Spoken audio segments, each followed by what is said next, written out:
Students, welcome to the video.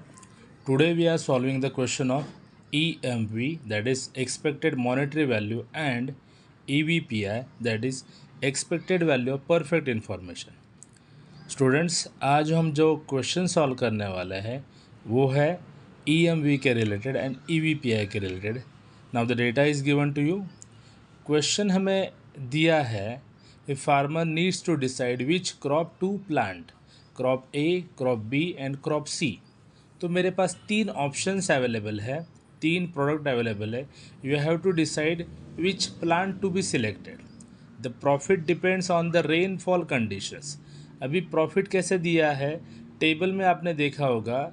First column में दिया है rainfall, that is nature, that is called state of nature. तो state of nature कैसा है, high है, मीडियम है, लो है, that is S1, S2 and S3. Now the second column is probability. Probabilities दी है, असाइन की है. Probabilities is assign to the state of nature basically. तो S1 का प्रोबेबिलिटी है 0.3, S2 दैट इज़ मीडियम का प्रोबेबिलिटी है 0.5 एंड लो के लिए प्रोबेबिलिटी है 0.2. उसके बाद crop A, crop B and crop C, उसका आउटपुट दिया है. मतलब उससे जो मेरा प्रॉफिट होगा या फिर मेरा जो आउटपुट होगा वो दिया है. नाउ नेक्स्ट हमें क्या करना है, आपको EMV एंड EVPI कैलकुलेट करना है. तो मैं क्या करता हूँ, मेरे पास जो टेबल गिवन है, अवेलेबल है, इसमें से मैं फर्स्ट EMV कैसे सॉल्व करना है ये आपको दिखाता हूँ. तो फर्स्ट मैं टेबल को नाम दूंगा कैलकुलेशन ऑफ EMV. EMV के लिए आपको क्या करना है, आपके पास जो आउटपुट दिए है उस आउटपुट को स्टेट ऑफ नेचर के जो भी रिस्पेक्टिव प्रोबेबिलिटीज़ है उससे मल्टीप्लाई करने पड़ेंगे. इसका मतलब क्या है, मुझे क्रॉप ए का अगर आंसर निकालना है तो मैं ऐसे एडिशन नहीं कर सकता, इसके लिए प्रोबेबिलिटीज असाइन है. इसका मतलब है 8000 जो मेरा आंसर है उसकी प्रोबेबिलिटी 0.3 है. 5000 जो मेरा आउटपुट है उसकी प्रोबेबिलिटी 0.5 है. 1000 जो मेरा आउटपुट है उसकी प्रोबेबिलिटी 0.2 है, रिस्पेक्टिवली फॉर ऑल प्रोडक्ट. तो मुझे आंसर कैसे निकालना पड़ेगा, मैं आंसर निकाल के देता हूँ. फॉर क्रॉप ए के लिए आपको क्या करना पड़ेगा, 8000 into 0.3. So 8000 into 0.3, my answer will B 2400. ये हो गया ए के लिए. नाउ मीडियम का answer 5000 into 0.5, my answer will B 2500. Basically आपको क्या करना है, मल्टीप्लिकेशन करना है, आंसर लिखना है. उसके बाद क्रॉप ए का लो का output 1000 into 0.2, my answer will be 200. Okay, so this has to be added. इसकी मुझे टोटल करनी है, जो मैं एडिशन करूँगा पूरी उसको हम बोलेंगे एक्सपेक्टेड मॉनेटरी वैल्यू. ठीक है, तो क्रॉप ए का आंसर मैंने निकाला, टोटल भी कर लेते हैं. 2400 प्लस 2500 दैट इज़ 4900 प्लस 200. तो मेरा आंसर आया 5100. ये हो गया क्रॉप ए का एक्सपेक्टेड मॉनेटरी वैल्यू. सिमिलरली हमें क्रॉप बी का आंसर निकालना है. 10,000 into 0.3, so it will be 3000.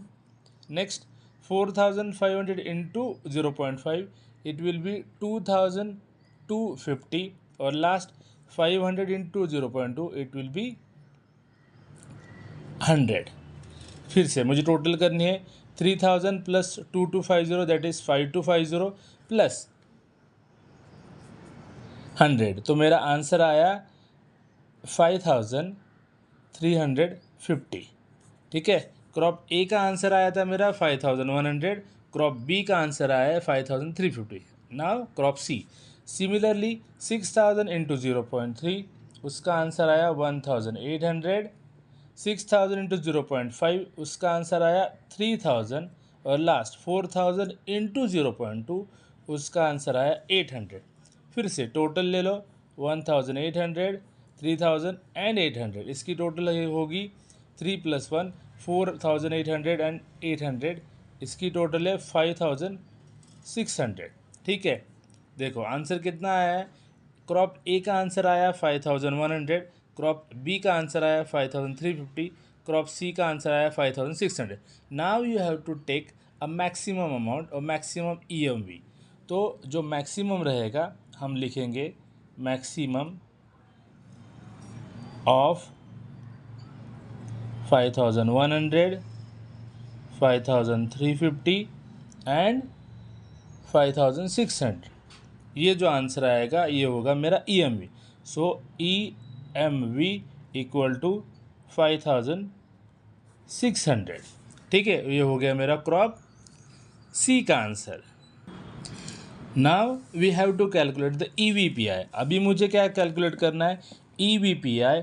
E V P I का मतलब होता है expected value of perfect information. अभी हमें कैलकुलेशन कैसे करना है, तो आपको कैलकुलेशन करने के लिए ऐसे कॉलम ड्रॉ करना है।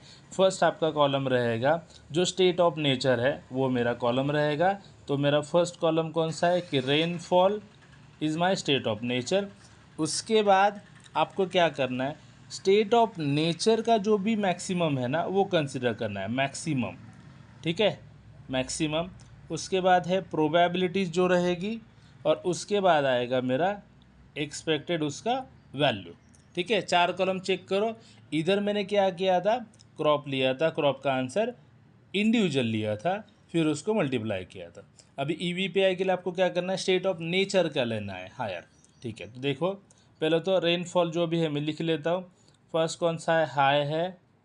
सेकंड है मीडियम, एंड लास्ट है लो। ठीक है, अभी हाई, इसका आंसर क्या है, पहले तो मैं पूरा डेटा जो है वो देख लेता हूँ। हाई के कॉलम में आ जाओ, आ गए। आपको चेक करना पड़ेगा crop A, crop B and crop C. Original data में चेक करो which is the highest amount. Highest amount कौन सी होगी, 8000, 10000 या 6000। ऑब्वियसली आपका आंसर क्या आएगा, 10000। तो हाई के लिए मेरा डेटा हो गया 10000। सिमिलरली मीडियम के लिए चेक करो, 5000, 4500 एंड 6000। तो मेरा आंसर आएगा 6000। तो मीडियम के लिए मेरा आंसर आया 6000। नाउ फॉर द लो के लिए आंसर कौन सा है, 1500 and 4000। So my answer will be A 4000। तो मैंने कैलकुलेशन कैसे किया, मैंने स्टेट ऑफ नेचर के अनुसार जो भी हाईएस्ट अमाउंट रहेगी, मैक्सिमम अमाउंट रहेगी, वो मैंने कंसिडर की। अभी आपको क्या करना है, प्रोबेबिलिटीज असाइन करने। तो फर्स्ट हाई की प्रोबेबिलिटी है 0.3, मीडियम की प्रोबेबिलिटी है 0.5 एंड लो की प्रोबेबिलिटी है 0.2। अभी आपको आंसर निकालना है वैल्यू। तो 10000 इंटू 0.3, आपका आंसर आया 3000। नेक्स्ट 6000 इंटू 0.5, आपका आंसर आया 3000। लास्ट है 4000 इंटू 0.2, आपका आंसर आया 800। ठीक है, अभी आपको टोटल करनी है, टोटल ले लो। आपकी जो टोटल आएगी वो है 3 + 3 + ये 800। आपका आंसर आया 6800। ये जो आंसर आया that is called gross E V P आई। ठीक है, अभी आपको क्या करना है, net E V P I calculate करने के लिए आपको ग्रॉस ई वी पी आई से